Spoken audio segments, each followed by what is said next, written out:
हाँ, red words तो लिखने ही होंगे मैडम, अब इतनी मेहनत तो करनी पड़ेगी सीए बनना है तो, क्योंकि आपका गोल मेरा टेस्ट पास करना नहीं ना मैडम, आपका गोल है आईसीआई में नंबर लाना, तो वहाँ तो लिखनी पड़ेगी। नहीं पर बच्चे लिख रहे हैं, देखा ये देखो जो इसने हाईलाइट ये अंडरलाइन कर रखे हैं ना, ये सारे रेड वर्ड्स ही हैं, तो आ जाते हैं, इतना मुश्किल नहीं है, डरो मत। आज की क्लास आप करोगे तो आपको समझ में आता है कि आधे वर्ड्स तो मैं खुद ही याद करा देता हूँ। स्नेहा का ये वाला देखो, हाँ ये देखो लिख रहे हैं, सारे बच्चे लिख रहे हैं, आप भी लिखने लग जाओ।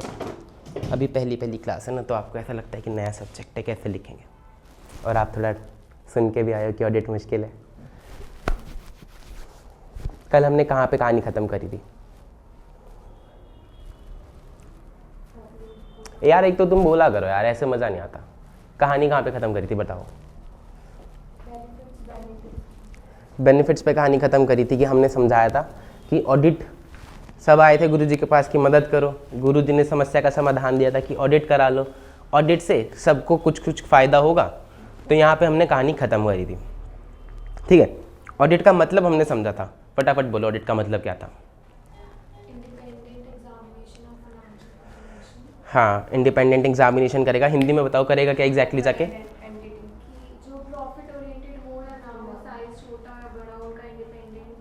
एग्जामिनेशन करेगा।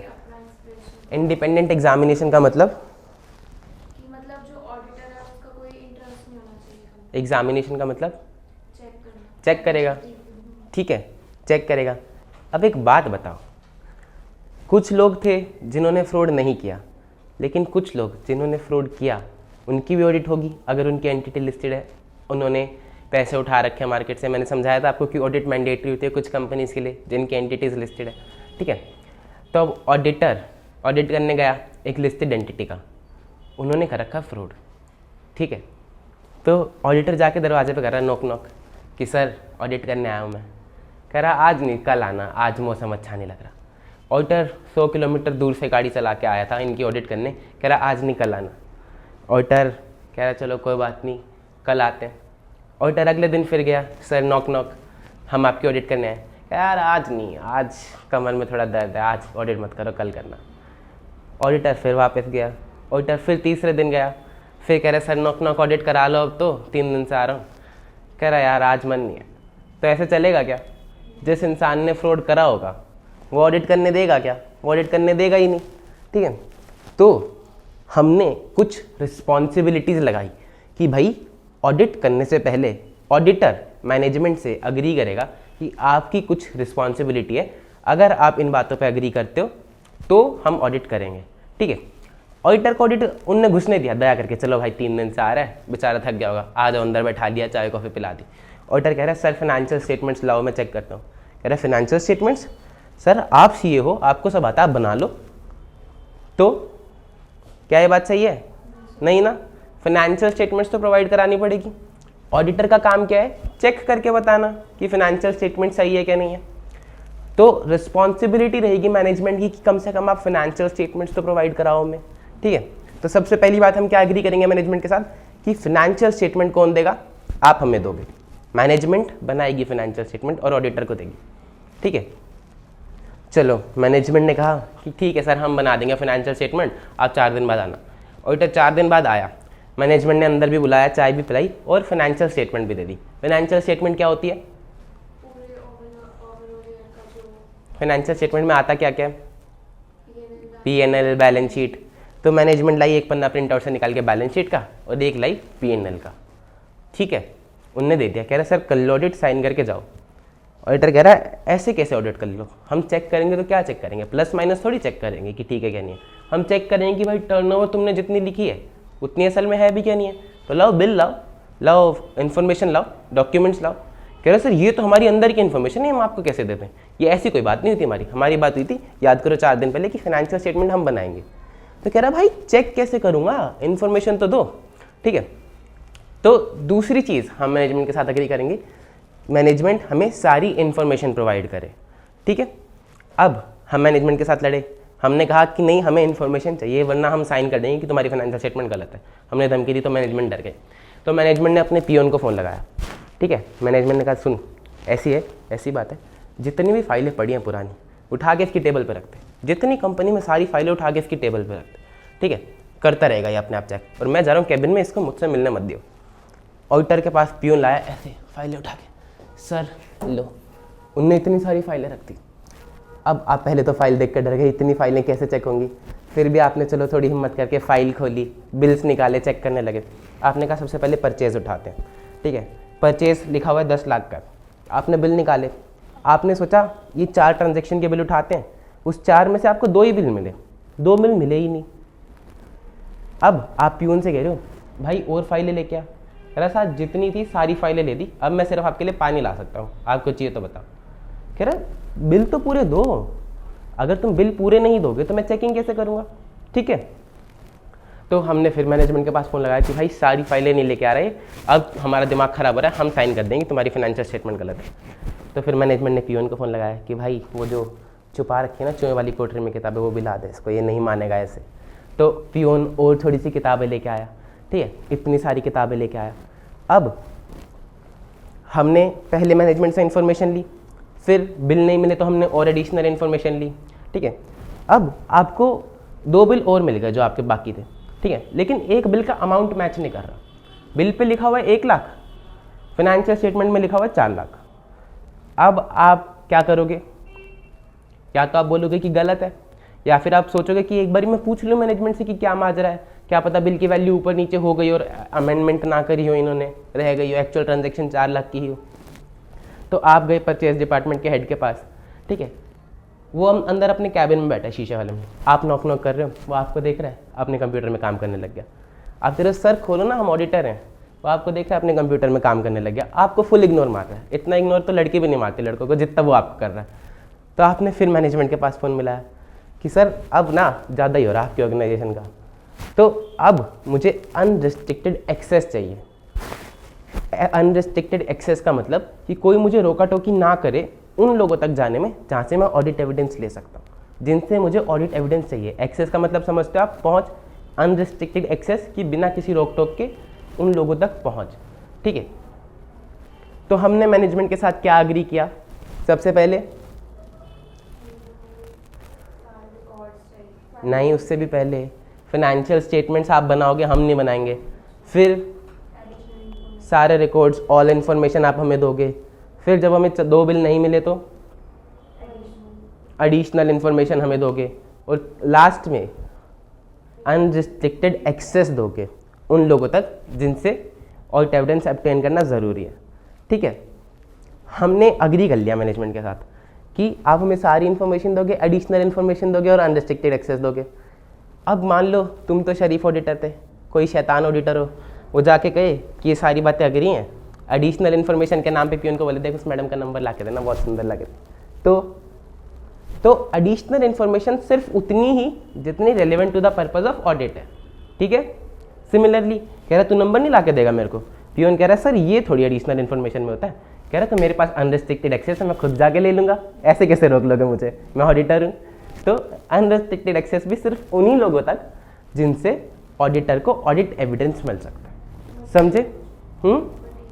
मटीरियल नहीं, ऑडिट एविडेंस जिनसे चाहिए। एडिशनल इन्फॉर्मेशन मटीरियल हो या नॉन मटीरियल हो, ऑडिट के लिए रेलिवेंट होनी चाहिए। मटीरियल या नॉन मटीरियल तो हम डिसाइड करेंगे ना, वो तो इन्फॉर्मेशन देंगे हमें, ठीक है, बिल्स ला के देंगे, हम बाद में देखेंगे कि भाई 5,000 का बिल है, 5 लाख का है, या मटीरियल है नॉन मटीरियल है, ठीक है। तो क्या क्या, सबसे पहले मैनेजमेंट की क्या रिस्पॉन्सिबिलिटी है, फाइनेंशियल स्टेटमेंट्स को बनाना, फिर ऑडिटर को सारी इन्फॉर्मेशन देना, to provide auditor with all information such as records, documents, bills, ठीक है। फिर to provide auditor with additional information. Additional information कौन सी relevant to the purpose of audit, जो कि ऑडिट के लिए रेलिवेंट हो। और फिर unrestricted access to those within the entity from whom auditor consider it's necessary to obtain audit evidence. समझे, इतना इंटरेस्टिंग लग रहा है आपको नोट्स? मेरी कहानी इंटरेस्टिंग नहीं लग रही, उधर ही देख रहे हो। अच्छा चलो पढ़ो, इतना इंटरेस्टिंग लग रहा है तो।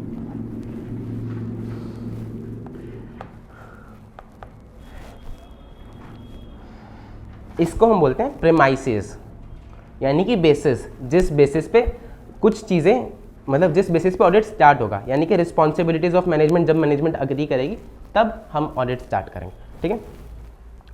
Management TCWG have the following responsibilities that are fundamental to the conduct of an audit in accordance with SAs, ठीक है।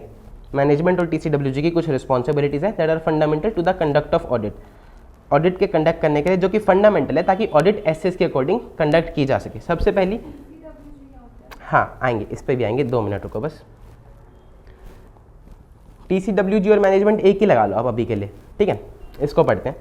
For the management, for the preparation and presentation of financial statements, management की पहली responsibility preparation and presentation of financial statements, screen पे देखो। दूसरा, to provide auditor with all information such as records, documentation and other matters, any additional information that the auditor may request from the management relevant where appropriate TCWG, and unrestricted access to those within the entity from whom auditor determines it is necessary to obtain audit evidence, ठीक है। 3 चीज़ें लेगा, all information, additional information and unrestricted access. यहाँ तक बात समझ में आई। अब 2 चीज़ें, पहला TCWG क्या होता है, दूसरा ये हमने बीच की लाइन छोड़ दी, ये क्या है। अब एक बात बताओ, जब अंबानी जी आए थे, छोटे अंबानी जी गुरु जी के पास, तो वो क्या कहने आए थे,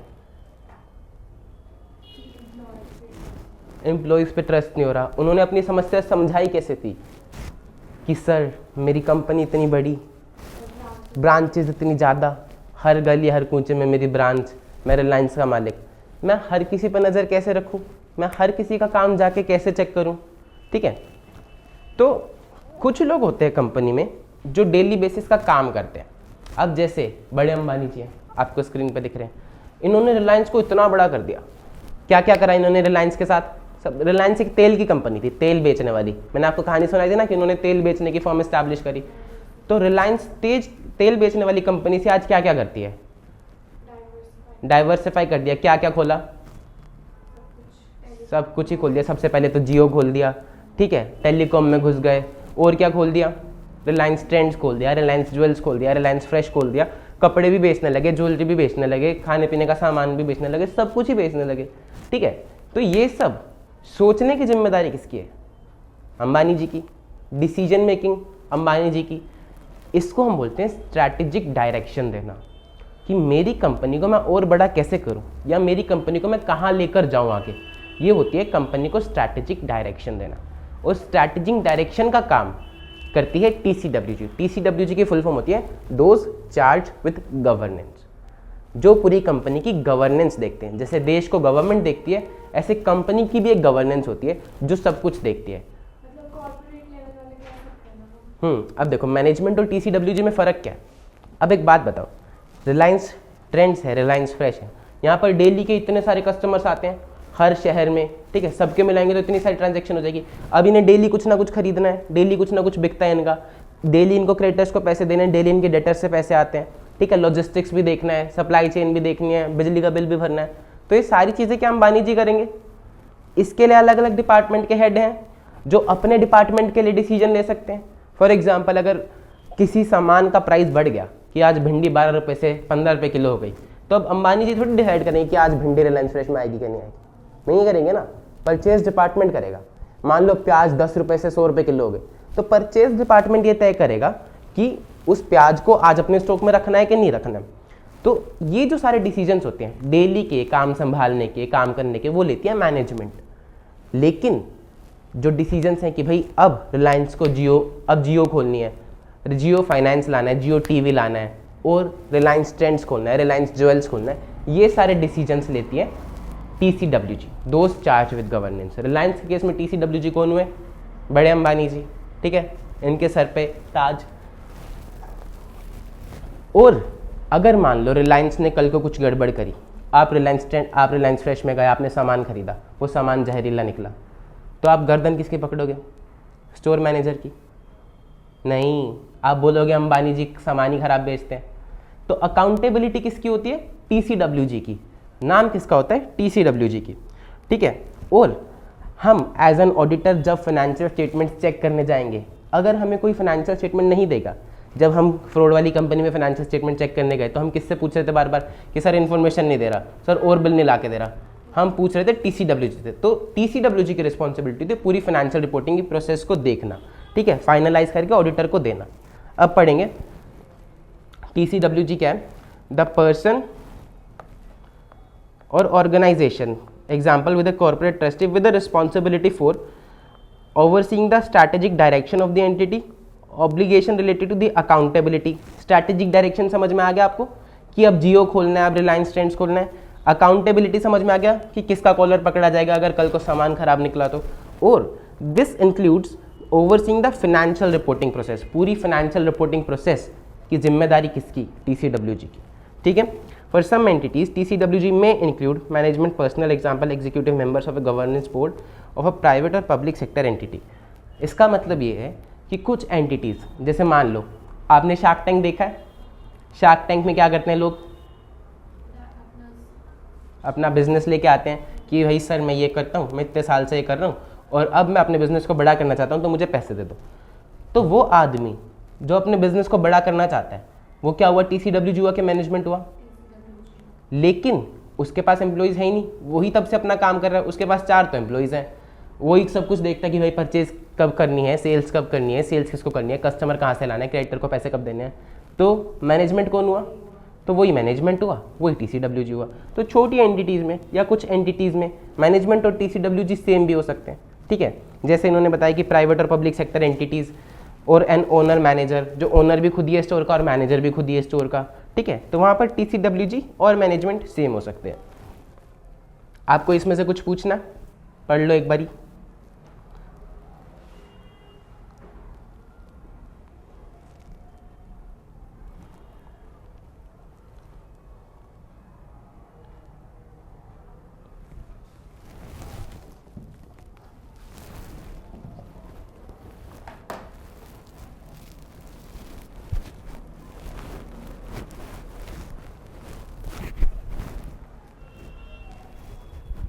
पढ़ लिया इतना ही पढ़ते आप घर पे भी कि पढ़ लिया, तभी नहीं सुना पा रहे थे आप। मैं लिख देती हूँ ना, तो अच्छा है। अच्छा, आपने पढ़ लिया मैडम। अच्छा अब एक बात बताओ, लेट्स सपोज कि एक बैंक है, ठीक है। बैंक में सबसे ज़्यादा क्या होता है, पैसा, ठीक है।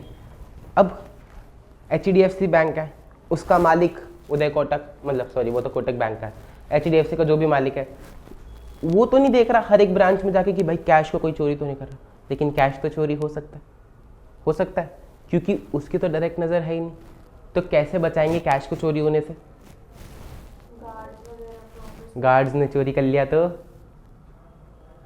कैसे बचाएंगे, ऑडिटर को कैसे, यार ऑडिटर कब आएगा एक बात बताओ, ऑडिटर आएगा साल के अंत में जब फाइनेंशियल स्टेटमेंट्स बन जाएगी, इतने में तो लोग सारा साल में सफाया कर देंगे बैंक की तिजोरी का। मूवीज नहीं देखते क्या आप लोग, हैप्पी न्यू ईयर नहीं देखी, हैप्पी न्यू ईयर देखी थी, तो उसमें वो डायमंड्स थे जो तिजोरी में रखे थे। बट मतलब उसमें अगर उसके खुद के एम्प्लॉय खराब है, मतलब जो गार्ड वगैरह कह रहे हैं, तो उस पर्सपेक्टिव से मैंने कहा था कि उनका भी ऑडिट होना चाहिए, एम्प्लॉय ऑडिट। ऑडिट तो होना चाहिए, लेकिन साल भर में ये सब कुछ खत्म ना हो जाए, कैसे रोकेंगे। देखो एक एंटिटी, कोई भी एंटिटी, हर एक एंटिटी में कुछ ना कुछ रिस्क होता है। रिलायंस ट्रेंड वाले कपड़े अपने घर ले जाएं, ठीक है, या रिलायंस फ्रेश वाले सामान अपने घर ले जाएं, तो हर एक एंटिटी में कुछ ना कुछ आपने रिलायंस डिजिटल देखा है, फ़ोन्स रखे होते हैं वहाँ पे, तो क्या आप कोई फ़ोन उठा के अपनी जेब में डाल के घर ले जा सकते हो, नहीं। आप एज ए कस्टमर गए, आपने सोचा एक जेब में डाल लूँ, कुछ लगाया होता है सायरेंस वगैरह, तो इसको हम बोलते हैं कंट्रोल, ठीक है। एंटिटी के काम में कुछ गड़बड़ी ना हो उसके लिए मैनेजमेंट लगाती है कंट्रोल। आप फ़ोन जेब में ना डाल लो तो सायरन बजे, ठीक है। बाहर एक गार्ड खड़ा होता है रिलायंस फ्रेश में जो आपका बिल चेक करता है, आप कभी भी जाओ तो बिलिंग काउंटर पे आपको जाना पड़ता है। ऐसे ही बैंक्स में तिजोरी होती है जिसका एक्सेस सिर्फ 1 या 2 लोगों को होता है, ताकि हम रिस्पॉन्सिबिलिटी डिफाइन कर सकें कि भाई इसमें इतने पैसे थे, तो अगर चोरी हुए तो यानी कि तेरी वजह से हुए हैं, तूने कुछ ना कुछ गड़बड़ करी है, अकाउंटेबिलिटी डिफाइन कर सकें। ऐसे ही कोई भी किसी के पास भी तिजोरी की चाबी होगी तो फिर पता कैसे चलेगा किसने चोरी की किसने नहीं, है ना, कैमराज लगे होते हैं, फिंगरप्रिंट सेंसर्स होते हैं तिजोरी के अंदर जाने के लिए, बाकायदा उसकी एंट्री की जाती है कि ये बंदा तिजोरी में इस टाइम गया तो इस टाइम इतना कैश था, जब वापस आया तो इतना कैश था, कुछ कैश निकालने या रखने गया। तो ये सारी चीज़ें होती है कंट्रोल्स। एटीएम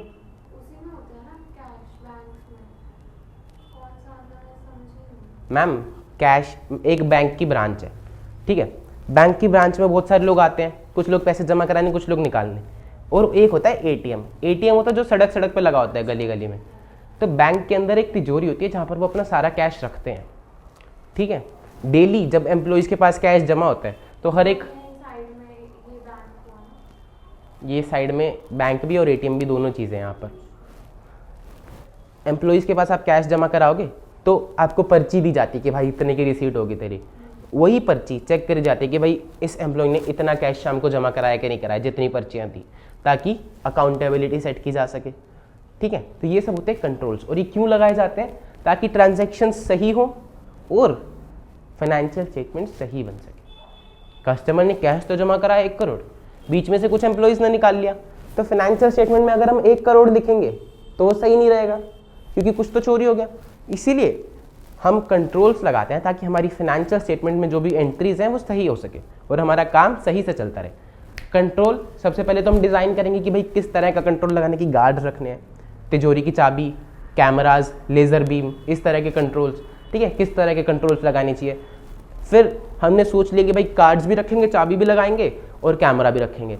फिर उनको इम्प्लीमेंट करना, एक्चुअली में वहाँ पर गार्ड को खड़ा करना, एक्चुअली में तिजोरी की चाबी सिर्फ एक ही बंदे के पास होनी चाहिए, एक्चुअली में कैमरा काम करने चाहिए, और सारे साल उन कंट्रोल्स का मेंटेनेंस, ठीक है, कि सारे साल ये कंट्रोल काम करते रहे। ऐसा ना हो कि भाई एक दिन काम कर रहा है, अगले दिन कैमरा बंद है, अगले दिन गार्ड ने कुछ ना कुछ करा, चाबी खुल गई, तिजोरी खुल गई और पैसे लेके फरार। तो इन कंट्रोल्स की डिज़ाइन, इम्प्लीमेंटेशन और मेंटेनेंस की जिम्मेदारी होती है ताकि फाइनेंशियल स्टेटमेंट सही बनाई जा सके। इसकी जिम्मेदारी किसकी होगी? कौन करेगा ये डिज़ाइन, कंट्रोल, इम्प्लीमेंटेशन? मैनेजमेंट, ठीक है। ऑडिटर का काम है फाइनेंशियल स्टेटमेंट्स को चेक करना, मैनेजमेंट का काम है फाइनेंशियल स्टेटमेंट्स को बनाना और सही बनाना। समझे? सही कब बनेगी? जब कंट्रोल्स लगे होंगे। इजी, पढ़ें।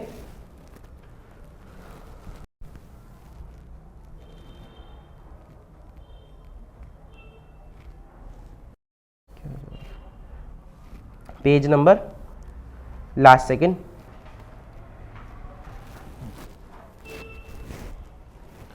देखो, हमने पढ़ा कि preparation and presentation of financial statement in accordance with FRF होना चाहिए, कानून के हिसाब से होना चाहिए, इसकी जिम्मेदारी मैनेजमेंट की, ठीक है। और इसी में एक चीज़ और आती है, design, implementation and maintenance of internal control, ठीक है, relevant to the preparation and presentation of financial statements that are free from material misstatement whether due to fraud and error। Design, implementation और मेंटेनेंस ऑफ इंटरनल कंट्रोल की जिम्मेदारी भी management की है, ताकि जो प्रिपरेशन और प्रेजेंटेशन है फाइनेंशियल स्टेटमेंट्स की वो फ्री फ्रॉम मटेरियल मिसस्टेटमेंट हो सके। इजी, कोई डाउट, दिक्कत, परेशानी? पढ़ लो एक बारी। कंट्रोल्स एक्सटर्नल भी होते हैं, मतलब इंटरनल कंट्रोल लिखा हुआ है यहाँ पे। एक्सटर्नल भी होते हैं, बताएंगे आपको एग्जांपल्स। इंटरनल कंट्रोल यानी कि एंटिटी के अंदर के कंट्रोल्स, जो उसके हाथ में कंट्रोल्स, हाँ, जो कि उसके ऑपरेशंस के लिए सही चलते रहे। जैसे audit is also type of control, statutory audit, legal audit जो कि मैंडेटरी है, that is also type of control. इससे क्या पता चल रहा है कि एंटिटी सही से काम कर रही है क्या नहीं कर रही, इसके डर से लोग सही से काम करेंगे, ठीक है। तो it is also type of control, और ये मैंडेटरी है, बाहर से लगाया गया, ठीक है। कंट्रोल्स, इसका ऑपरेशन से कुछ लेना देना नहीं है। एक्सटर्नल कंट्रोल जैसा कोई शब्द नहीं होता, हम यूजुअली सिर्फ कंट्रोल बोलते हैं और इंटरनल कंट्रोल बोलते हैं।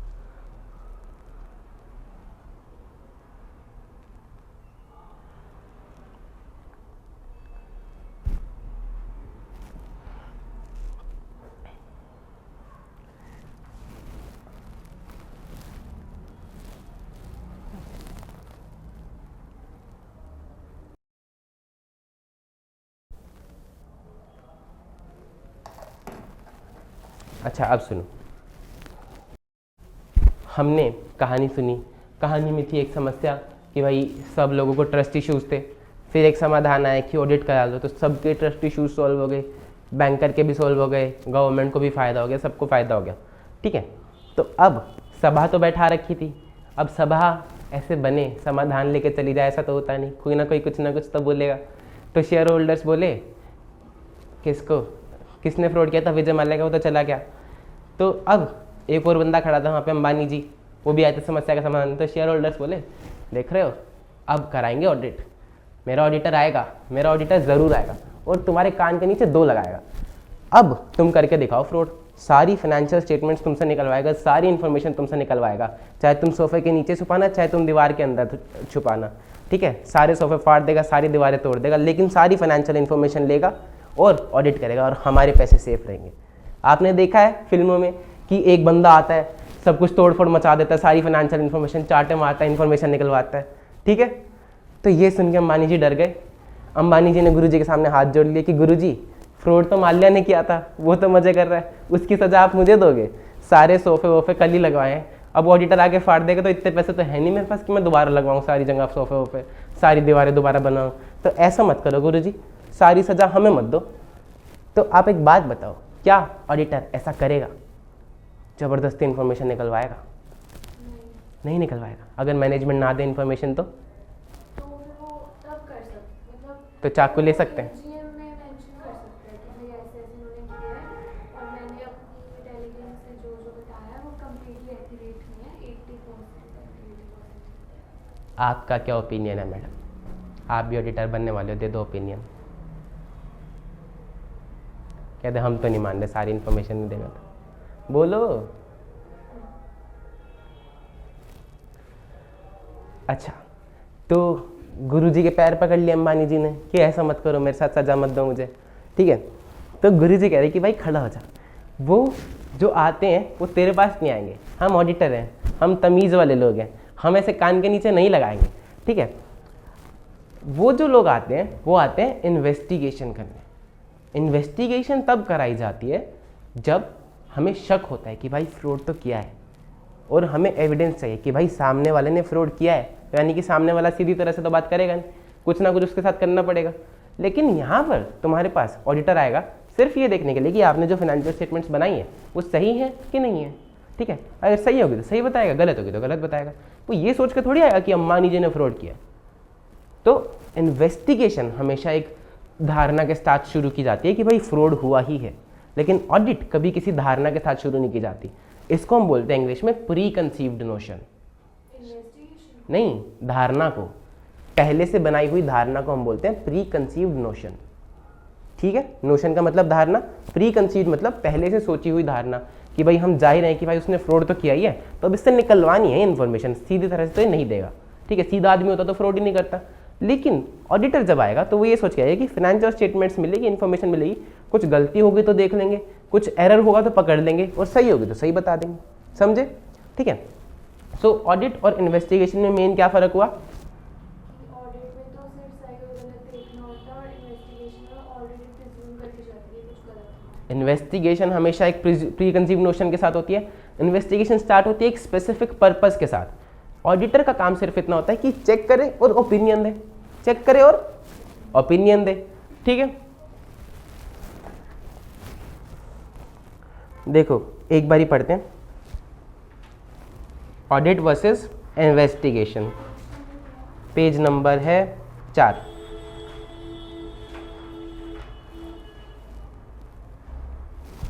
तो जब इन्वेस्टिगेशन होगी, पता चलेगा कि भाई परचेज डिपार्टमेंट ने फ्रॉड किया है, उसके ऊपर इन्वेस्टिगेशन बिठाई जाएगी। तो इन्वेस्टिगेटर किससे सवाल जवाब करेगा?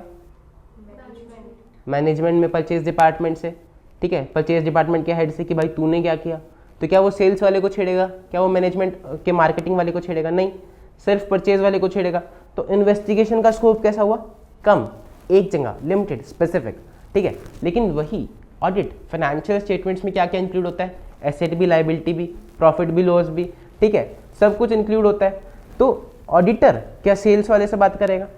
क्या परचेज वाले से बात करेगा? क्योंकि फाइनेंशियल स्टेटमेंट्स P&L में परचेज भी आती है और सेल्स भी आती है, सबसे बात करेगा। तो ऑडिट का स्कोप कैसा हुआ? जनरल, ब्रॉड, वाइड, ठीक है। Audit versus investigation. Audit is distinct from investigation. Investigation is a critical examination of accounts with a special purpose. Example, if fraud is suspected and is specifically called upon to check the accounts whether fraud really exist.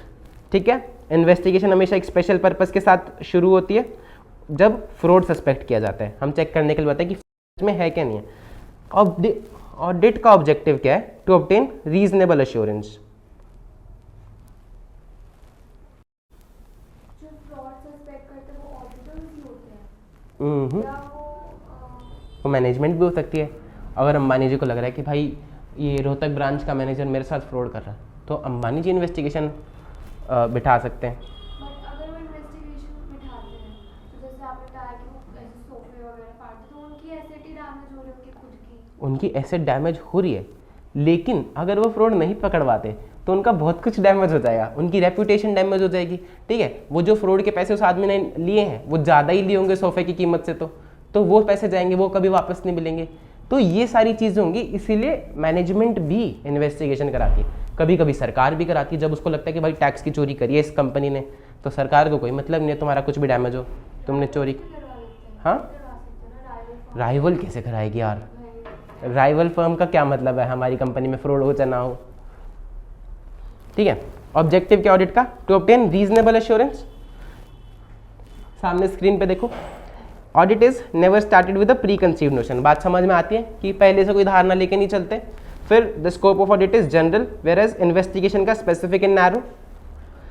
फिर sometimes investigation results from prima facie findings of auditor. इस line का मतलब आप मुझे समझाओगे? समझाओ। Sometimes investigation results from the prima facie findings of auditor. अभी आप कुछ एक डाउट पूछ रहे थे मुझसे कि ये ऑडिटर्स जो कहते हैं कि गलत था तो कुछ उनमें से फैक्ट्स भी हो सकते हैं इन्वेस्टिगेशन में जो सामने आए। आपने अभी सवाल क्या पूछा था एग्जैक्टली कि ऑडिटर सस्पेक्ट करता है कि फ्रॉड है क्या नहीं है। तो ऑडिटर ने ऑडिट की, ऑडिटर को लग रहा है कि भाई इस डिपार्टमेंट के डेटा में कुछ गड़बड़ है, तो कई बार ऑडिट की फाइंडिंग से भी इन्वेस्टिगेशन शुरू हो सकती है। ज़रूरी नहीं कि सिर्फ ऑडिट की फाइंडिंग से हो, किसी को भी लग सकता है, मैनेजमेंट को लग सकता है भाई मेरी कंपनी में कुछ तो गड़बड़ चल रही है जो मेरे को समझ नहीं आ रही, या सरकार को लग रहा है भाई ये कंपनी टैक्स की चोरी कर रही है, या ऑडिटर को भी लग सकता है कि भाई उसने सारा डेटा देखा, फाइनेंशियल स्टेटमेंट देखी, इस डिपार्टमेंट में कुछ तो सही नहीं लग रहा, तो मैनेजमेंट को बताया, तो मैनेजमेंट ने इन्वेस्टिगेशन कराई। ठीक है, तो समटाइम्स इन्वेस्टिगेशन में results from prima facie findings of auditor. Prima facie यानी कि जो भी फाइंडिंग्स पहली बार ऑडिटर ने दी कि भाई इस डिपार्टमेंट में कुछ गड़बड़ी लग रही है, उस फाइंडिंग्स के बेस पे मैनेजमेंट ने इन्वेस्टिगेशन बैठा दी। ठीक है, पढ़ो, पढ़ के मुझे बताओ।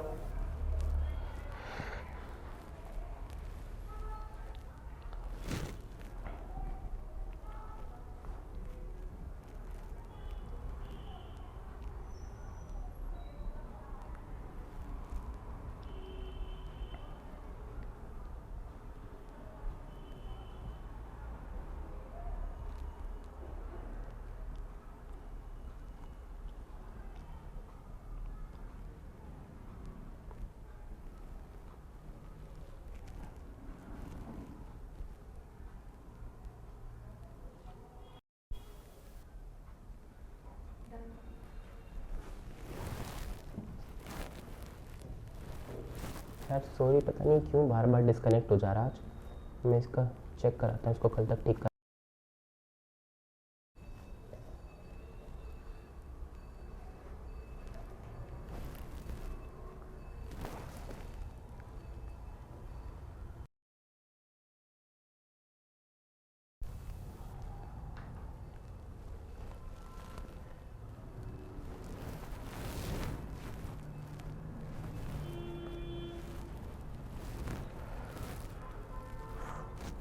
हमने क्या पढ़ा? हमने कहानी कहाँ तक पढ़ी?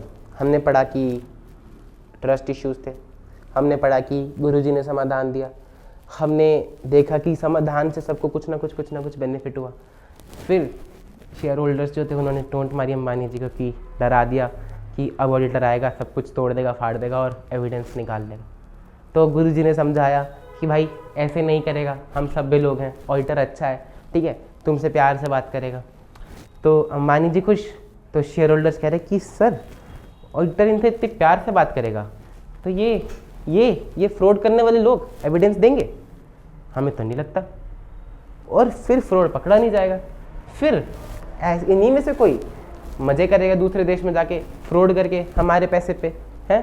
तो हम ऐसे तो सेटिस्फाई नहीं हो पाएंगे। अगर ऑडिटर इतनी प्यार से बात करेगा, एविडेंस मिलेगा नहीं, सब कुछ कवर नहीं कर पाएगा, तो कैसे हम अपने पैसे इन पर लगा दें? आप ही बताओ, आप बताओ। अब जैसे ऑडिटर ऐसा मतलब उनके कॉन्ट्रैक्ट हो चुका होता है ना कंपनी से कि जो जो हम तुमसे पूछेंगे तुम्हें देना पड़ेगा। हाँ, ऑडिटर पहले मनाता है मैनेजमेंट को कि भाई जो जो हम पूछेंगे वो देना पड़ेगा, और तो पहले उनकी टर्म्स पे एग्री करते हैं तभी ऑडिट भी लेते हैं। टर्म्स पे एग्री करेंगे तभी ऑडिट लेंगे।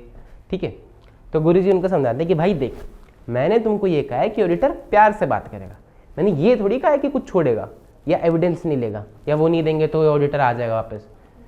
ऑडिट में सारे एस्पेक्ट्स कवर होंगे, इन्वेस्टिगेशन में बल्कि एक डिपार्टमेंट कवर होता है, एक चीज़ कवर होती है, एक बंदे पे शक जाता। ऑडिट में तो सारे ही डिपार्टमेंट्स कवर होंगे। So audit has coverage of all aspects of the entity. ठीक है, उसके बाद जब सारे डिपार्टमेंट्स कवर करेगा तो जितने भी एविडेंस लेगा, जितने भी फाइनेंशियल इन्फॉर्मेशन लेगा, वो ये देखेगा, जैसे बिल्स लिए, वाउचर्स लिए, डॉक्यूमेंट्स लिए, वो ये देखेगा कि सफिशिएंट भी होने चाहिए और अप्रोप्रिएट भी होने चाहिए। सफिशिएंट का मतलब पूरे होने चाहिए, सब लगे होने चाहिए। अगर 10 होने चाहिए तो 10 है कि नहीं है, सफिशिएंट होने चाहिए। और अप्रोप्रिएट, क्वालिटी, उस पर रिलाई किया जा सके कि जो बिल्स वो हमें दे रहे हैं, ऐसे तो नहीं कि हमने कहा 10 बिल होने चाहिए, कर लो सर अभी बना के लाया, ऐसा नहीं होना चाहिए। असली बिल होने चाहिए, भरोसेमंद बिल होने चाहिए, भरोसा किया जा सके। ठीक है, ये सारी चीज़ें देखेगा ऑडिटर। ऐसा नहीं कि सिर्फ सोफे नहीं फाड़ रहा तो तुम्हें लग रहा है कि कुछ कवर नहीं कर रहा और एविडेंस नहीं मिलेगा। पहला, सब कुछ कवर करेगा। दूसरा, देखेगा कि जो फाइनेंशियल इंफॉर्मेशन है वो सफिशिएंट है और रिलायबल भी है। और तीसरा, बिल्स होते हैं एंटिटी में। ठीक है, आपने क्या करा, जब 11th क्लास में आपके पास सम आता था कि भाई इस बंदे ने इतने की परचेज करी, तो उस बंदे के पास परचेज का बिल आया होगा, आपने एंट्री पास करी। एंट्री पास करके कहाँ जाती है, कहाँ जाती है? लेजर में, लेजर से ट्रायल में, और ट्रायल से अकाउंट्स, बैलेंस शीट या P&L में। ठीक है, तो बिल्स तो देखेगा ही कि पूरे हैं और भरोसेमंद है, साथ में जो उन्होंने डिस्क्लोजर कर रखे हैं, बैलेंस शीट में जो इन्फॉर्मेशन प्रेजेंट कर रखी है, ठीक है, जो भी उन्होंने जजमेंट लगा रखे हैं। जजमेंट कहाँ कहाँ लगाती है मैनेजमेंट? कुछ ऐसी चीज़ें होती हैं जहाँ पे दोनों चीज़ें सही होती है, या ये, हाँ यस, जैसे डेप्रीसिएशन टाइप कि भाई SLM लगाना है या WDV लगाना है, मैनेजमेंट की मर्जी, दोनों ही ठीक है। ठीक है, तो वो ये देखेगा कि जो मैनेजमेंट ने अजम्पशंस ली है, जजमेंट ली है, वो सही है क्या नहीं है। दूसरी बात, मैनेजमेंट बहुत चालू है, मैनेजमेंट ने जजमेंट ले ली। ठीक है, अब मैनेजमेंट को लग रहा है कि यार इस साल प्रॉफिट थोड़ा कम आया है, तो क्या करें, SLM से WDV कर देते। WDV सही है, SLM भी सही है, तो डेप्रिसिएशन कम हो जाएगा तो प्रॉफिट बढ़ जाएगा। ठीक है, तो ऐसा ना करे मैनेजमेंट, इतना ज़्यादा ओवर स्मार्ट ना बने। तो ऑडिटर ये भी देखेगा कि मैनेजमेंट ने जो जजमेंट्स ली हैं वो कंसिस्टेंटली अप्लाई करी हैं कि नहीं करी हर साल। ठीक है, क्या क्या करेगा, सबसे पहले तो सब कुछ कवर करेगा, फिर जो फाइनेंशियल इंफॉर्मेशन लेगा वो सफिशिएंट लेगा और रिलायबल भी लेगा। फिर देखेगा कि जो डिस्क्लोजर की है, जो प्रेजेंटेशन की है, वो सही है कि नहीं। ठीक है, और उस डिस्क्लोजर और प्रेजेंटेशन में ऐसी कुछ चीज़ें हो सकते हैं जहाँ पर मैनेजमेंट ने अपनी जजमेंट ली हो, तो ऑडिटर ये भी देखेगा कि उस जजमेंट का सिलेक्शन सही है कि नहीं है, अकाउंटिंग पॉलिसी का सिलेक्शन सही है कि नहीं है, प्लस में कंसिस्टेंट है कि नहीं है, कि कहीं मैनेजमेंट तुमको उल्लू तो नहीं बना रही हर साल चेंज कर करके। ठीक है, तो अब एक बार हम पढ़ेंगे, इसको हम बोलते हैं स्कोप ऑफ ऑडिट। की ऑडिट में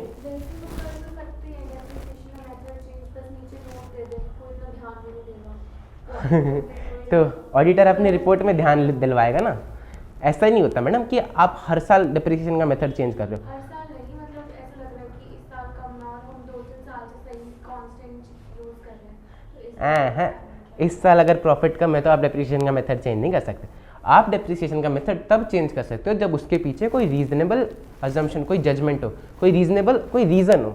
ठीक है, अगर मैनेजमेंट को लग रहा है कि हमारी जो इंडस्ट्री है वो दूसरे मेथड से डेप्रिसिएशन कैलकुलेट करिए, या फिर गवर्नमेंट ने कोई रूल्स रेगुलेशन निकाले कि भाई इस एसेट को 5 साल में ख़त्म कर देना। ठीक है, जैसे कि गवर्नमेंट का रूल होता है कि भाई गाड़ी को आप 10 साल चला सकते हो, ठीक है, उसके बाद आपको डिस्कार्ड कर देनी है। अब गवर्नमेंट ने ऐसा रूल निकाल दिया, तो WDV से डेप्रिसिएशन लगा रहे थे अगर आज तक हम, तो हम SLM पे शिफ्ट कर सकते हैं कि भाई एक टाइम पे जीरो जानी चाहिए। WDV में कभी जीरो होती है वैल्यू नहीं होती, SLM में होती है। तो इस तरह की अगर कोई पॉलिसी का चेंज आया गवर्नमेंट ने कहा कि आपकी जो एसेट है वो 5 साल तक ही चलेगी, वरना एनवायरनमेंट को बहुत नुकसान होता है, तो हम अपना डेप्रिसिएशन चेंज कर सकते हैं, तो हम अपनी जजमेंट्स चेंज कर सकते हैं। या अकाउंटिंग स्टैंडर्ड्स में कोई चेंज आया तो हम कोई जजमेंट चेंज कर सकते हैं कि भाई रेवेन्यू रिकॉग्निशन पहले करना है या बाद में करना है। लेकिन कोऑर्डिनेट किए भी है ना कि अगर जो मार्केट इंडस्ट्री में चल रहा रहता है, अपने हम आर्टिकल्स में ना दूसरा लिख देते हैं, और हम फिर जब अपने मेथड जो आर्टिकल्स में लिखा हुआ उससे कर लेंगे, और जब रेट ऑफ प्रॉफिट चेंज होने कहते हैं जो इंडस्ट्री वाले उससे। हाँ, ऑडिटर तो बेवकूफ़ है, हम 5 साल ऐसे ही थोड़ी पढ़ रहे। ऑडिटर को पता होता है क्या, ऑडिटर इंडस्ट्री में ही तो काम करता है मैडम। ऑडिटर 10 कंपनीज में जाता है, मैनेजमेंट तो खाली अपनी कंपनी चला रही है, ऑडिटर तो 10 कंपनी की ऑडिट करता है, तो उसको सब पता होता है कि इंडस्ट्री में क्या चल रहा है, तो वो पहले ही बता देगा कि आप 4 साल से ऐसे कैसे कर रहे हो जब इंडस्ट्री ये कर रही है। तो आर्टिकल में लिखने का क्या मतलब है, अब इंडस्ट्री की प्रैक्टिस तो फॉलो करोगे ना। आप ऐसे कुछ और फॉलो नहीं कर सकते जब तक आपके पास कोई रीजनेबल जस्टिफिकेशन ना हो, समझे? ठीक है, यही काम है ऑडिटर का कि वो ये सब चेक करके बताएगा, क्योंकि जनता को नहीं पता कि भाई क्या चल रहा है इंडस्ट्री में। जनता तो अपनी नौकरी पे चाहती है, सिर्फ शेयर खरीद रही है, तो जनता के लिए ही तो ऑडिटर है, वो चेक करके बताएगा। हमने इतनी पढ़ाई इसलिए की है ताकि हम अपना एक्सपर्ट ओपिनियन दे सके, तभी तो हमारी आंखों से जो सामने से फाइनेंशियल इन्फॉर्मेशन जाती है उसको हम कहते हैं कि अब ये क्वालिटेटिव होगी, क्योंकि एक एक्सपर्ट ने इसे देख लिया। ठीक है, अब एक बार आप बताएंगे मुझे कि कहानी में क्या सुना है, शेयर होल्डर का क्या डाउट था कि सर गुरुजी क्या डाउट था?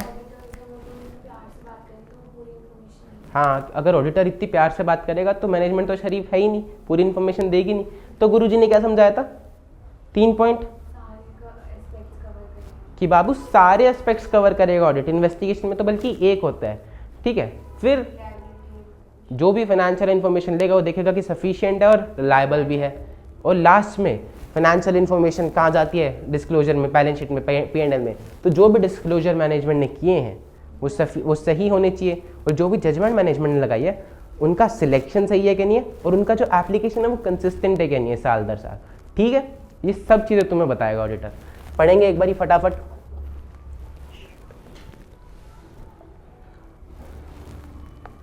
स्कोप ऑफ ऑडिट, और इसमें क्या क्या आता है? Coverage of all aspects of the entity. ठीक है, audit of financial statements should be organised adequately to cover all aspects of the entity relevant to the financial statements being audited. Reliability and sufficiency of financial information. Auditor should be reasonably satisfied that the information contained in underlying accounting records and other source data like bills, vouchers, document is reliable and sufficient. Reliable का मतलब भरोसेमंद, और sufficient का मतलब quantity, number. ठीक है, कि जितने हैं बिल्स उतने ही होने चाहिए, 10 हैं तो 10 होने चाहिए। फिर वो चेक करेगा proper disclosures of financial statements, कि वो सबसे पहले तो अपने माइंड में रखेगा एप्लीकेबल स्टैट्यूटरी रिक्वायरमेंट्स क्या क्या हैं। जैसे कि हमें अकाउंटिंग स्टैंडर्ड्स बोलते हैं कंटिजेंट लायबिलिटी को डिस्क्लोज करना है। ठीक है, और क्या क्या चीज़ें बोलते हैं डिस्क्लोजर होने चाहिए? पेज नंबर पे लिखा ही नहीं है, 3 नंबर पेज है।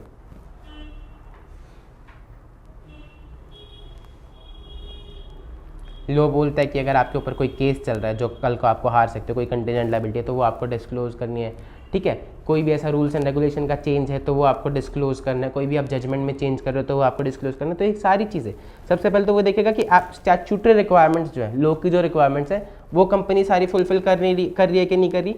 ठीक है, फिर वो देखेगा कि जो फाइनेंशियल स्टेटमेंट है वो प्रॉपरली समराइज करती है transaction and events by considering judgements made by the presentation in the financial statements, कि मैनेजमेंट ने जो भी जजमेंट ली है फाइनेंशियल स्टेटमेंट्स में वो प्रॉपरली समराइज है या नहीं है। ऑडिटर ये भी चेक करेगा। ठीक है, फिर मैंने आपको बताया था कि वो क्या करेगा, सिलेक्शन और consistent application of accounting policies, कि SLM लगाया, WDV लगाया, वो सही लगाया कि नहीं लगाया, और साल दर साल वही लगाया कि नहीं लगाया। ठीक है, आप एक बारी, अच्छा ऑडिटर कब आता है? फाइनेंशियल स्टेटमेंट चेक करने, यानी कि फाइनेंशियल स्टेटमेंट बन गई होगी। फाइनेंशियल स्टेटमेंट कब बनती है? साल भर में। तो इसको हम क्या बोलते हैं? History, past. इसको हम बोलेंगे हिस्टोरिकल फाइनेंशियल इन्फॉर्मेशन। ठीक है, क्या फ्यूचर फाइनेंशियल इन्फॉर्मेशन भी होती है? करंट हो सकती है या हिस्ट्री वाली हो सकती है, हैं? और शार्क टैंक में वो आते थे कि सर इस साल हम 1 करोड़ का टर्नओवर क्लॉक कर लेंगे, वो क्या था?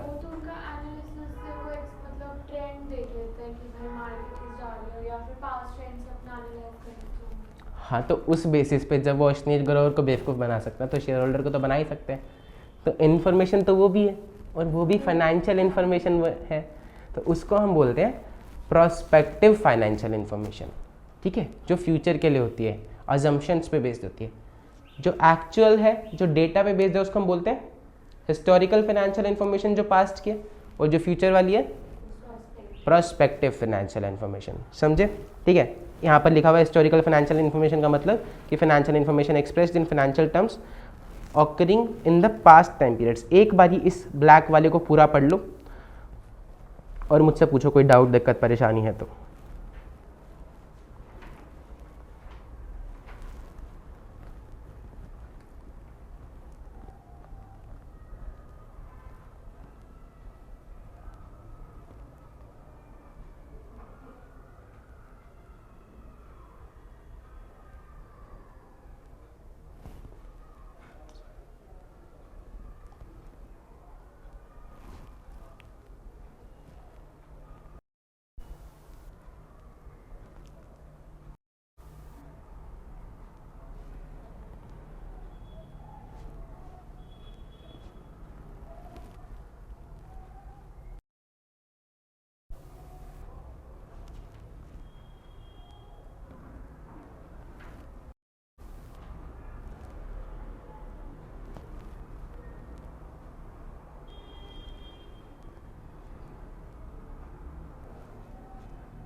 पढ़ लिया?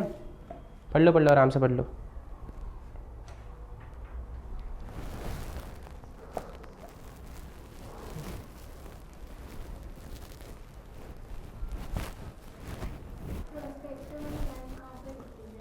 आ जाएगी मैडम, आ जाएगी इसमें।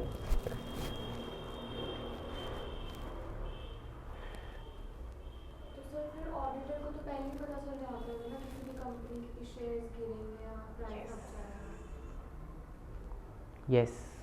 तो फिर आर्टिकल्स भी इन्वेस्ट नहीं कर सकते कंपनी? आपको सवाल समझ में आ गया? मैडम पूछ रही है कि ऑडिटर को तो पहले ही पता चल जाएगा कि किसी कंपनी का प्राइस गिरने वाला है, क्या बढ़ने वाला है। तो अब मैं आर्टिकलशिप करूँगी तो हम आर्टिकलशिप में भी इन्वेस्ट नहीं कर सकते। सर कोई तो जरिया चाहिए पैसे कमाने का। नहीं कर सकते मैडम। क्यों नहीं कर सकते ये हम आपको 11th चैप्टर में बताएंगे, पर नहीं कर सकते। और कुछ कोई सवाल, दिक्कत, डाउट, परेशानी? जो किताब में लिखा उसमें से कुछ पूछना हो आपको? उसमें से कुछ नहीं पूछना।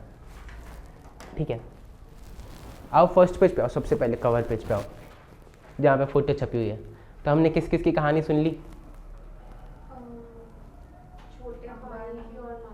छोटे अंबानी की, माल्या की और नए बिजनेसमैन की। अब कौन रह गए? 2 लोग रह गए। ठीक है, सबसे पहले किसको उठाएं? झुनझुनवाला को उठाते हैं। ठीक है, तो सबसे बड़ा इन्वेस्टर कौन देश का? मिस्टर झुनझुनवाला। तो इतने सारे शेयर होल्डर्स बैठे। शेयर होल्डर्स भी क्या होते हैं? इन्वेस्टर्स होते हैं। ठीक है, तो शेयर होल्डर्स ने कहा झुनझुनवाला जी, हम आपको अपना प्रधान बनाते हैं, हम आपको अपना रिप्रेजेंटेटिव बनाते हैं, आप अब गुरुजी से सवाल जवाब कीजिए। झुनझुनवाला जी कह रहे हैं आप क्या सवाल जवाब करना, आप तो गुरुजी ने सोल्यूशन दे ही दिया, अब सवाल क्या करना, अब तुम फ़ोन करो। फ़ोन किसको करो? झुनझुनवाला साहब ने फ़ोन लिया जेब में थे और फ़ोन किया। सोचो किसको क्या होगा? अंबानी को क्यों फ़ोन करेंगे ना? उन्होंने फ़ोन किया अपनी धर्मपत्नी को, कह रही सुनती हो भाग्यवान, एक काम करो, गुरुजी ने आज इतना बढ़िया सोल्यूशन दिया, अपने घर के जितने भी कागजात हैं और तुम्हारी जितनी भी ज्वेलरी है सब निकाल लो, सब बेच डालेंगे और कंपनी में इन्वेस्ट करेंगे, क्योंकि अब तो फ्रॉड होने का चांस ही नहीं है। अब आप मुझे ये बताओ कि क्या ये डिसीजन मिस्टर झुनझुनवाला का, देश का सबसे बड़ा इन्वेस्टर बनने का उनका सपना है, क्या डिसीजन सही है कि जब एक ऑडिटर ने ऑडिट कर ही लिया तो फ्रॉड होने का चांस ही नहीं है, तो हम सारा पैसा कंपनी में इन्वेस्ट कर देंगे? क्यों? मैडम आप अपनी बात मत करो, ऑडिटर भी फ्रॉड हो सकता है। चलो ऑडिटर बायस्ड नहीं है, ऑडिटर एकदम ईमानदार, माँ कसम खा के भेजा था हमने उसको कि भाई माँ कसम सच्ची बोलेगा। अब बताओ क्या पैसा इन्वेस्ट कर देना चाहिए? सारा तो नहीं करना चाहिए। सारा नहीं करना चाहिए, कितना रख लें? पोर्टफोलियो कितना करना चाहिए? जो मतलब 10 चलो घर घर बेच के कर दें, ज्वेलरी रख देते हैं, फिर कितना करना चाहिए? थोड़ा बहुत। थोड़ा बहुत का मतलब क्या है? फिर वो कह रहा है अगर मैं थोड़ा बहुत इन्वेस्ट करूंगा तो मैं देश का सबसे बड़ा इन्वेस्टर कैसे बनूंगा? कह रहा है मेरा घर है, मेरी बीवी के गहने, आपको क्या समस्या है? आप मुझे बताओ इन्वेस्ट क्यों नहीं करने दे रहे?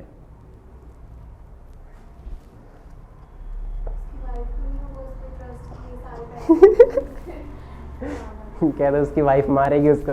ऐसा नहीं होता है। देखो गुरुजी के सामने बोल रहा है कि सुनती हो सारे पैसे निकाल लो, सारे घर के कागज पे, तो गुरुजी कह रहे भाई थम जा, मैंने तुझको कहा था ऑडिट करोगे तो एक रीजनेबल एश्योरेंस मिल जाएगी कि financial statement free from fraud और एरर है।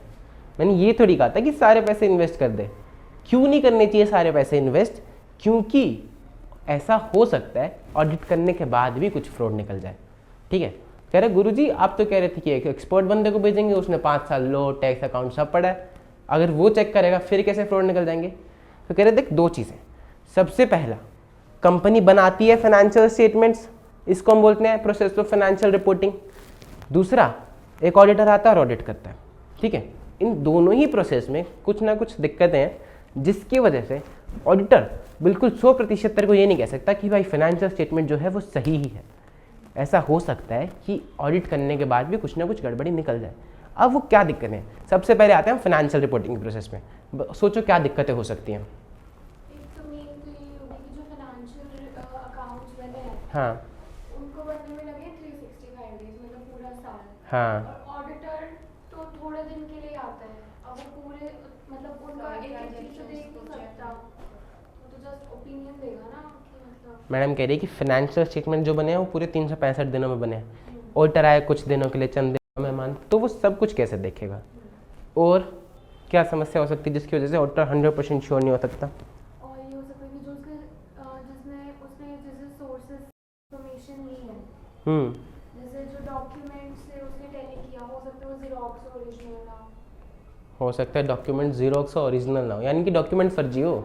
और आप भी बता दो मैडम कुछ, जल्दी बताओ। सोचो एक कंपनी अगर फ्रॉड करना चाहेगी तो क्या करे? ऑडिटर की पकड़ में ना आए, कैसे करेगी एक कंपनी फ्रॉड?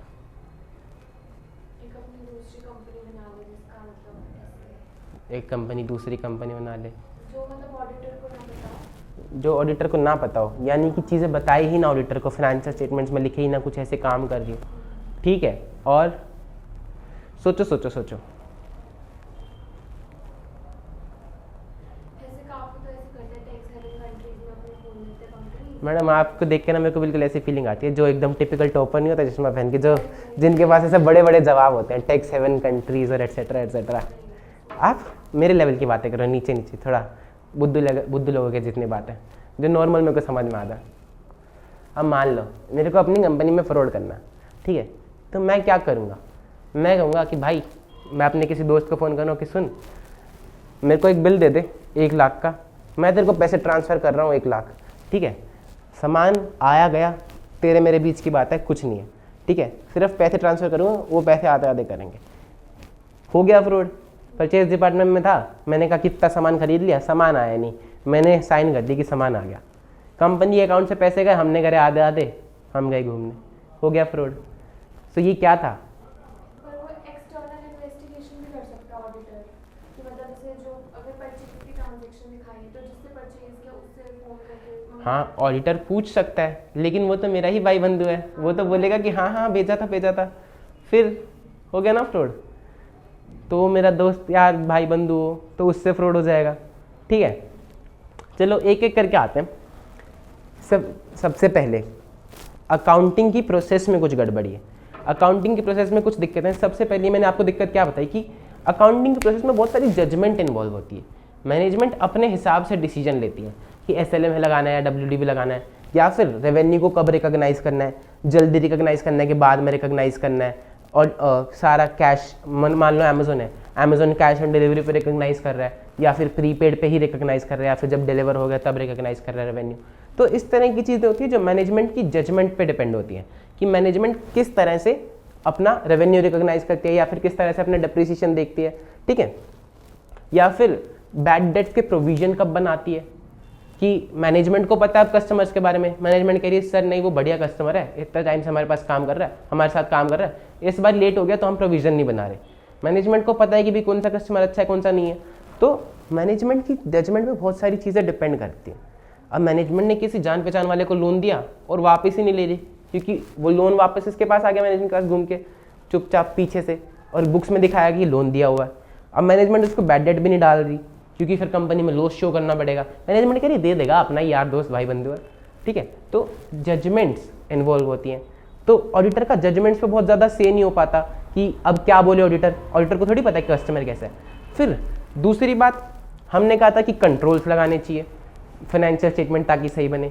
मैनेजमेंट ने कंट्रोल लगाए लेकिन वो कंट्रोल किसी काम के नहीं थे। कैमरा लगवाए घटिया क्वालिटी के, उसमें फुटेज आती नहीं, या गार्ड है वो ऐसे कैमरे पे कपड़ा ढक के पैसे निकाल के घर में ले जा रहा है। तो अब एम्प्लॉइज फ्रॉड है, ठीक है। और किस तरह के कंट्रोल्स होते हैं? फॉर एग्जाम्पल, एक कंपनी है जिसको परचेज करना है, तो परचेज डिपार्टमेंट में एक बंदा होता है जो ऑर्डर लेता है, एक बंदा होता है जो डिलीवरी लेता है, और एक बंदा होता है पेमेंट करता है। समझ रहे हो? ये अलग अलग बंदे क्यों होते हैं? ताकि फ्रॉड ना हो सके। वरना तो अगर मैंने ही पेमेंट लेनी है, मैंने ही ऑर्डर लाना है, मैंने ही चेक करना है, तो मैं अपने दोस्त को बोल दूंगा कि भाई सामान भेज, मैं तेरे को पैसे देता हूँ और मैं साइन कर दूँ कि गुड्स आ गए, ठीक है। अब अलग अलग बंदे बनाए जाते हैं। इसको हम इंग्लिश में बोलते हैं ऑडिट की लैंग्वेज में सेग्रीगेशन ऑफ ड्यूटीज़, ताकि जिस बंदे ने ऑर्डर लिया वो कंफर्मेशन दे, गुड्स सामान लेने वाला कंफर्मेशन दे पेमेंट लेने वाले को कि भाई सामान आ गया है, उसने ऑर्डर दे दिया था, सामान मेरे पास आ गया, अब तू पेमेंट कर दे। तो 3 अलग अलग लोग मिले होने चाहिए, तब जाके एक फ्रॉड होगा। इसलिए सेग्रीगेशन ऑफ ड्यूटीज़ लगाई जाती है, ठीक है। हो सकता है वो 3 बड़ी-बड़ी कंपनीज होती हैं, वो इतने ज़्यादा हर चीज़ छोटी-छोटी चीज़ के लिए अलग-अलग लोग को क्यों? एक चीज़ और भी है, क्योंकि वहाँ पे ट्रांजैक्शंस भी तो बहुत ज़्यादा होती है ना। अब वो हमारी तरह 4 चीज़ थोड़ी खरीदते दिन में, उनको तो 4000 चीज़ें खरीदनी होती हैं। तो इतनी ज़्यादा ट्रांजैक्शंस के लिए लोग चाहिए भी होते हैं। और दूसरी बात, मेन रीज़न ये है सेग्रीगेशन ऑफ ड्यूटीज़ का, ताकि फ्रॉड ना हो सके। क्योंकि अब मैं किस को देखूंगा, मुझे कैसे पता चलेगा कि कौन सा बिल सही है कौन सा नहीं है? एम्प्लॉइज़ काम कर रहे हैं ना, मैं तो काम कर ही नहीं रहा। लेकिन हो सकता है कि वो तीनों मिल जाए, पैसा है ना, बाप बड़ा ना भैया, सबसे बड़ा रुपया, तीनों ने आपस में बात कर ली और तीनों ने शेयर बांट लिया, तो अब फ्रॉड हो सकता है। मैनेजमेंट ने कंट्रोल लगाए थे पूरी इंटेंशन के साथ कि काम करेगा, लेकिन काम नहीं करा। कैमरा लगवाया था लेकिन वो चला ही नहीं, गार्ड को खड़ा किया था सोच के मान दे रहा, लेकिन वो निकला ही नहीं। तो हो सकता है कंट्रोल्स ऑपरेट ना हो, लेकिन ऑडिटर को तो नहीं पता। ऑडिटर तो कब आता है? 365 दिन के बाद, ठीक है। तो अकाउंटिंग की प्रोसेस में ये दिक्कत है कि जजमेंट जो है वो मैनेजमेंट के उस पर होती है, मैनेजमेंट लगाती है। दूसरा, हो सकता है कि कंट्रोल्स ही सही ना लगे हो, तो फिर जो फाइनेंशियल इन्फॉर्मेशन आई है वो ही सही ना हो। फिर अब ऑडिटर ऑडिट करने गया, तो मैडम आपने क्या कहा था कि उन्होंने नकली डॉक्यूमेंट्स दे दिए। ऑडिटर को कैसे पता चलेगा कि नकली है कि असली है? या तो बहुत ही खराब क्वालिटी का डॉक्यूमेंट दियो, तब तो ऑडिटर पकड़ लेगा। मैडम एक बात बताओ, ओरिजिनल डॉक्यूमेंट में होता है क्या आज के टाइम में? एक प्रिंटर से प्रिंट ही तो निकालना होता है। अगर एक जीएसटी की रिटर्न है, मैं उसको सेम टू सेम निकाल सकता हूँ, प्रिंटर से प्रिंट ही तो निकालना है, सबके पास प्रिंटर है, कोई भी निकाल देगा। ऑडिटर कैसे पकड़ेगा कि ओरिजिनल है कि नहीं है? बताओ। ये तो वैसे मतलब कि कैसे निकालनी चाहिए सही, तो फिर भी एक टाइम डिसीव कर सकता है ऑडिटर को। और कोई ऐसा ही हो जिसने सोचा है कि भाई निकाल देता हूँ, क्या ही पता चलेगा। और ऑडिटर बहुत एक्सपर्ट हो छोटे छोटे। आपने यहाँ पे 2 चीज़ें बोली। पहला कि अगर कोई बंदा समझदार हो, ठीक है, शाना हो, तो वो ऐसा डॉक्यूमेंट निकालेगा ताकि ऑडिटर को पता ना चले, या फिर बंदा ही बेवकूफ़ है तो ऑडिटर पकड़ लेगा, ठीक है। यही बात देखो, हो सकता है कि बंदा शाना हो और ऑडिटर को पता ना चले, इसीलिए ऑडिटर 100% गारंटी नहीं दे सकता कि फाइनेंशियल स्टेटमेंट फ्रॉड से फ्री है, ठीक है। अगर बंदा बेवकूफ़ होगा तो ऑडिटर पकड़ लेगा, लेकिन बंदा बेवकूफ़ नहीं हुआ तो नहीं पकड़ पाएगा, ठीक है। फिर मैंने कहा कि भाई मैंने किसी भाई बंधु यार दोस्त के साथ सेटिंग कर ली, उसने हाँ बोल दिया ऑडिटर की कंफर्मेशन पे भी, ऑडिटर पकड़ नहीं पाएगा। हमने कोई ट्रांजैक्शन करी, सिर्फ पेपर ट्रांजैक्शन ही करी, हमने ट्रांजैक्शन एक्चुअली में करी नहीं, ना सामान गया, सिर्फ पैसे गए, हमने बांट लिए, ठीक है। तो ऑडिटर वो नहीं पकड़ पाएगा। फिर एक, अब रिलायंस की ऑडिट आप करने जाओ, ठीक है, आप नए सीए बने, आपको मिल गए रिलायंस की ऑडिट, तो आपने कहा कि मैं इतना बढ़िया काम करूँगी, इतना बढ़िया काम करूँगी कि आज के बाद सारी कंपनीज की ऑडिट मुझे ही मिलेगी। तो मैडम कह रही कि 100% एश्योरेंस नहीं मिलती ना, मैं दूंगी 100% एश्योरेंस। एक एक एंट्री चेक कर डालूंगी रिलायंस की। रिलायंस कितनी बड़ी कंपनी है, देश की सबसे बड़ी कंपनी, कैसे चेक करोगे मैडम एक एक एंट्री बताओ? कंट्रोल तो मैनेजमेंट लगाती है, आप एज एन ऑडिटर एक एक एंट्री कैसे चेक करोगे?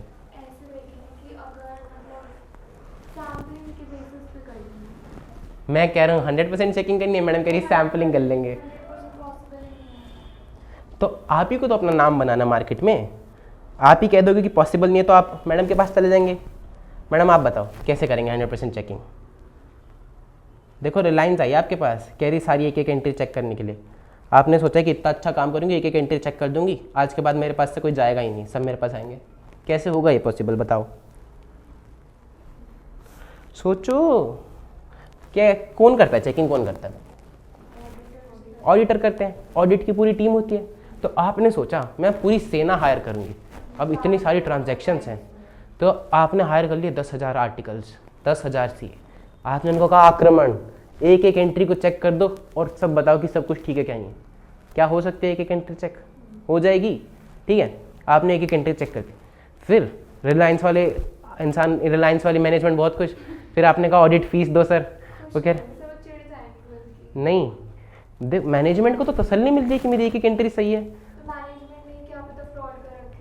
तो मैनेजमेंट को चिढ़ोगे ना, अंबानी जी TCWG हैं, अंबानी जी खुश होंगे, पैसे किसने देने? अंबानी जी ने देने, ठीक है, हम पैसे ले लेंगे।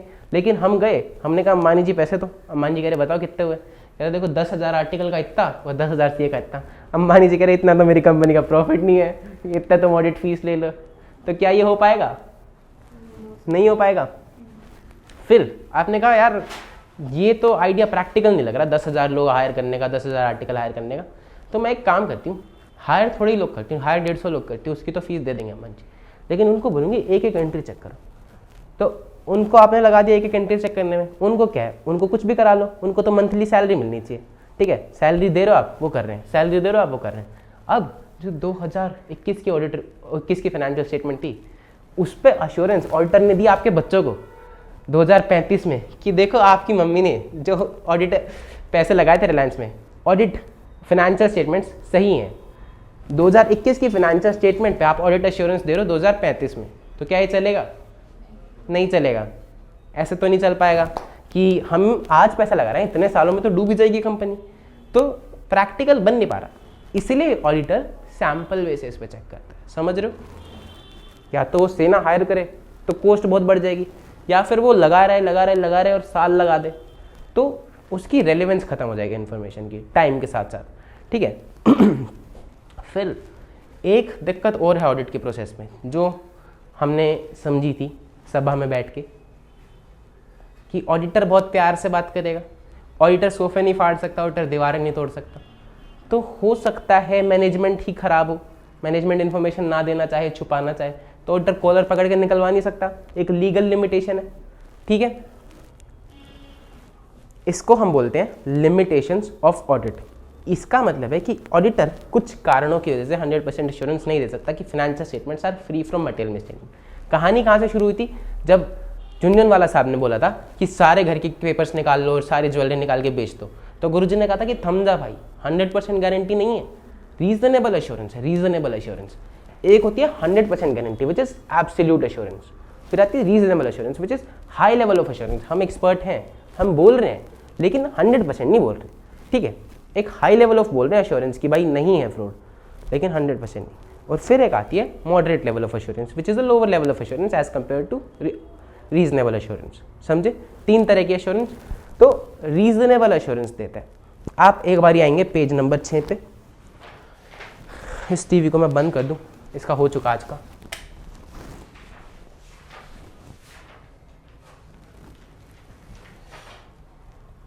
आगे पेज नंबर 6 पे चार्ट पढ़े, चार्ट दिख रहा है आपको?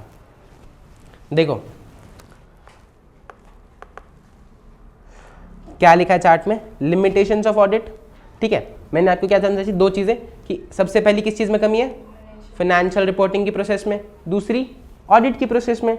फाइनेंशियल रिपोर्टिंग की प्रोसेस में क्या कमी है?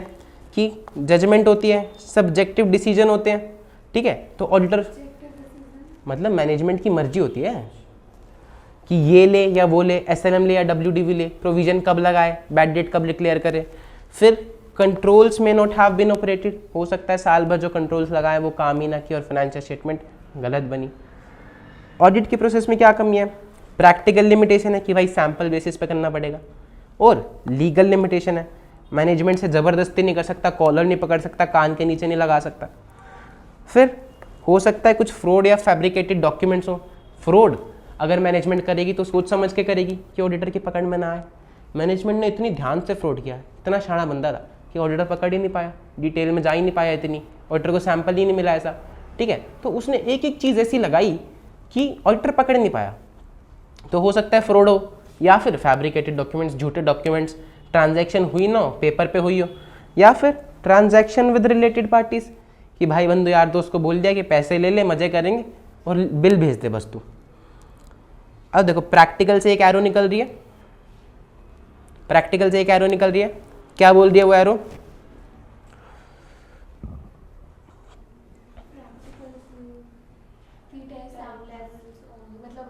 Timeliness of financial reporting and decrease in relevance of information over time. नीचे जो एरो आ रही है, टाइमलीनेस ऑफ फाइनेंशियल रिपोर्टिंग का मतलब है कि जो फाइनेंशियल रिपोर्टिंग है उसकी प्रोसेस का एक टाइम होता है। जो ऑडिट रिपोर्ट आपको इश्यू करनी है एक टाइम पीरियड के अंदर करनी है। अदरवाइज जो आपकी रेलिवेंस ऑफ इन्फॉर्मेशन है, जो आपने ऑडिट रिपोर्ट दी, वो ओवर टाइम डिक्रीज होती जाएगी। 2021 की इन्फॉर्मेशन हमें 2022 तक मिले तो ठीक, 35 तक नहीं, वरना उस इन्फॉर्मेशन का कोई यूज़ नहीं रह जाएगा, ठीक है। और लीगल लिमिटेशन से एक एरो निकल रही है, क्या एरो निकल रही है? Not in the nature of investigation. क्या इन्वेस्टिगेशन में हम कान पकड़ सकते हैं, कॉलर पकड़ सकते हैं, चाटा लगा सकते हैं, सोफे फाड़ सकते हैं? तो ऑडिट में ऐसा नहीं कर सकते। So audit is not in the nature of investigation. Auditor के पास कोई लीगल पावर नहीं है। एक लास्ट पॉइंट जो इसमें रह गया, घड़ी बनी हुई है, समय का पहिया, कि कल को क्या हो। ऑडिटर ने सब कुछ सही किया, मैनेजमेंट भी सही है, ठीक है, मैनेजमेंट ने कोई फ्रॉड नहीं किया, कोई रिलेटेड पार्टी ट्रांजैक्शन नहीं किया, मैनेजमेंट एकदम रामराज। ऑडिटर ने भी सब कुछ चेक कर लिया बढ़िया एकदम सैंपल से, कोई फ्रॉड है ही नहीं। अब कल को आ गया कोरोना, कंपनी हो गई बंद, क्योंकि अब एम्प्लॉयज़ को बुला नहीं पा रही, सामान बेच नहीं पा रही। तो ऑडिटर क्या करे इसमें?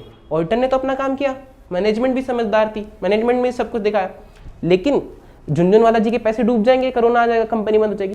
तो ऑडिटर थोड़ी बता सकते कि कल को क्या होने वाला है, समझे? तो future events is also an limitation of audit, जिसकी वजह से ऑडिटर 100% एश्योरेंस नहीं दे सकता कि फाइनेंशियल स्टेटमेंट सही है ही है और आप उसमें सारे पैसे लगा दो, ठीक है। एक बारी ऊपर वाले पेज पे आएंगे,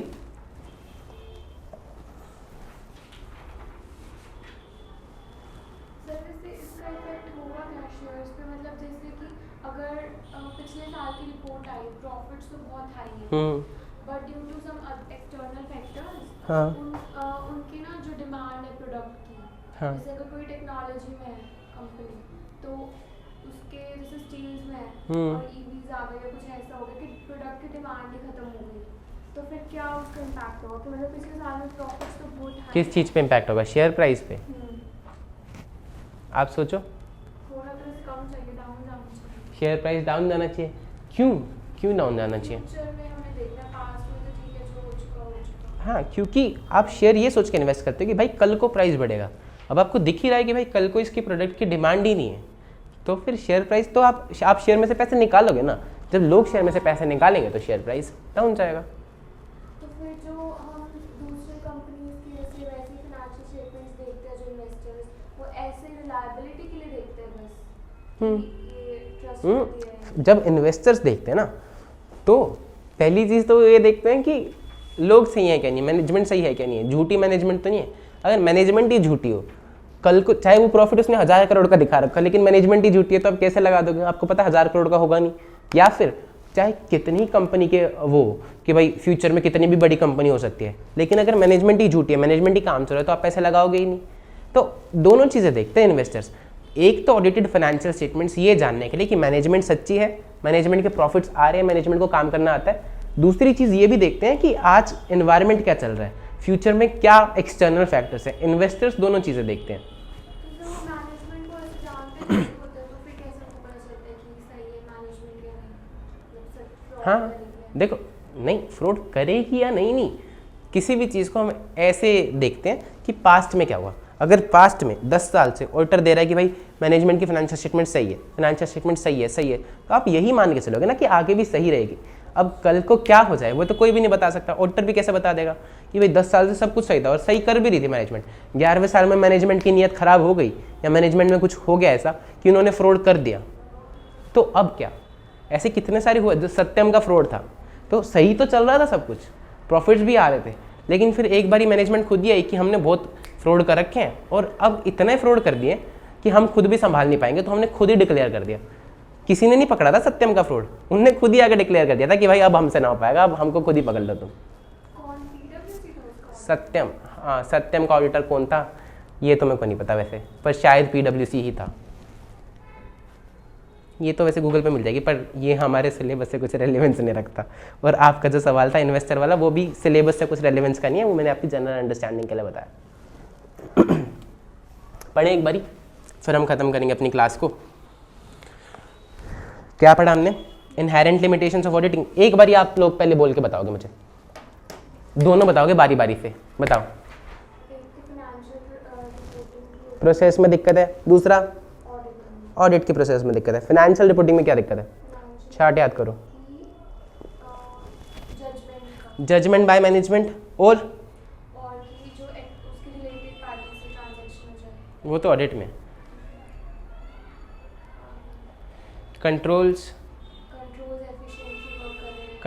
में नॉट हैव बीन ऑपरेटेड सारे साल, ऑडिटर तो लास्ट में आता है, ठीक है। ऑडिट की प्रोसेस में क्या दिक्कत है? एक तो रिलेटेड पार्टी के साथ ट्रांजैक्शन की तो पकड़ नहीं पाएगा, दूसरा बंदा अगर शाना हो तो फ्रॉड कर देगा, पकड़ नहीं पाएगा, और डॉक्यूमेंट, वो 2 पॉइंट है साथ साथ में लिखे हैं, फ्रॉड और फैब्रिकेटेड डॉक्यूमेंट्स। बात तो 2 अलग अलग हैं कि बंदा अगर शाना हो तो सारी एंट्री ऐसे करेगा कि ऑर्डर पकड़ ना पाए, या फिर डॉक्यूमेंट झूठे दिखा देगा, फैब्रिकेटेड डॉक्यूमेंट्स। और सबसे ऊपर क्या लिखा था, इधर देखो, इधर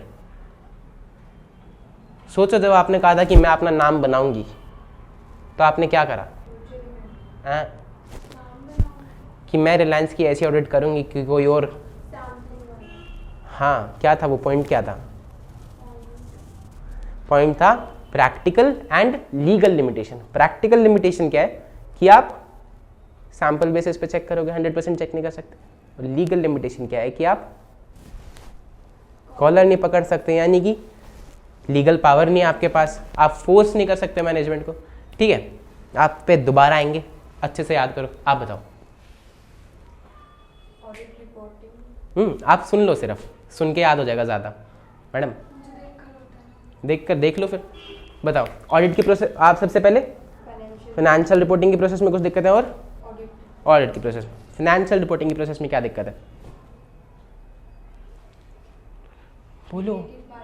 हाँ, क्या दिक्कत है madam? Judgements by management, subjective decision, और controls may not have been operated. Audit की प्रोसेस में क्या दिक्कत है? Practical and legal limitation, fraud and fabricated documents, and transaction with related party. Practical से एक एरो निकल रही है, वो क्या बोल रही है कि 100% चेकिंग करेंगे तो क्या होगा? Timeliness of financial reporting, time के अंदर देनी है, और decrease in relevance of information over time. Legal से क्या निकल रही है कि हमारे पास पावर नहीं है, so audit is not in the nature of investigation, ठीक है।